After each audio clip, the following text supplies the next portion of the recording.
अकोला महापालिकेच्या अर्थसंकल्पीय सभेत जोरदार गोंधळ पाहायला मिळाला। घोषणाबाजी आणि आंदोलनानंतर 16 नगरसेवकांना 3 सभांसाठी निलंबित करण्यात आले आहे।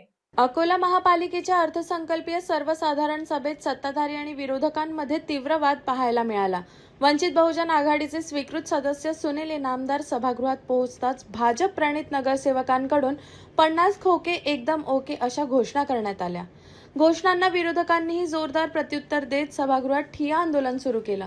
सभेचे कामकाज ठप्प झाल्याने वातावरण चिघळले। परिस्थिती हाताबाहेर जात असल्याने महापौर शारदा खेडकर यांनी काँग्रेस आणि वंचित बहुजन आघाडीच्या 16 नगरसेवकांना पुढील 3 सभांसाठी निलंबित करण्याचा निर्णय घेतला। महापौरांच्या कारवाईचा विरोधकांनी निषेध नोंदवला। अकोला महापालिकेत तणावपूर्ण वातावरण निर्माण झाले। परिस्थिती नियंत्रणात आणण्यासाठी पोलिसांना देखील पाचारण करण्यात आले। एकदम ओके 50 खोके एकदम ओके। निष्ठावनाचा विजय असो, बाहेरून आलेलाचा विजय असो।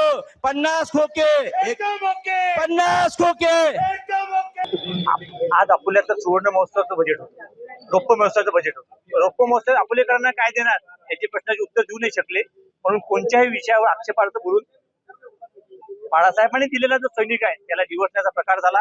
बाळासाहेबांनी दिलेला सैनिक हा सर्वसामान्य घरातला असतो, तो असा डिवलेला जात नाही। तुम्ही किती बोला, काही करा, आम्ही संघर्ष करत राहू हे या सत्ताधाऱ्यांना सांगतोय। आम्ही घंटागाडीवर मतदान मागितलं की मोफत द्या, त्याच्या उत्तर देऊ नाही शकले।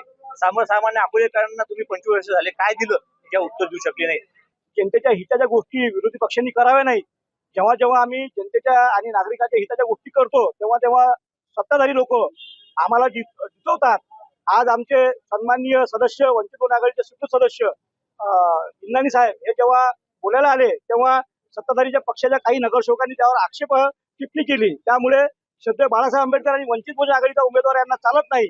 श्रद्धेय बाळासाहेब आंबेडकर आणि वंचित बहुजन आघाडीने जे माहेश्वरी समाजाचे अल्पसंख्याक मारवाडी समाजाचे उमेदवार दिलेले आहेत, स्वीकृत सदस्य दिलेले आहेत, यांना हे खपते। त्यामुळे जनतेच्या जेव्हा हिताच्या गोष्टी असतात, जसं की कचरा गाडी आहे ते मोफत करण्यात यावं, माननीय आमचे निलेश भाऊ देव यांनी प्रस्ताव मांडला आणि त्यावर सांगितलं त्यांनी मतदान घ्यावं, पण यांना ते कबूल नाही आहे। आणि सत्ताधारी लोक नेहमी दादागिरीच्या भरोश्यावर हे आपला ठराव पास करतात।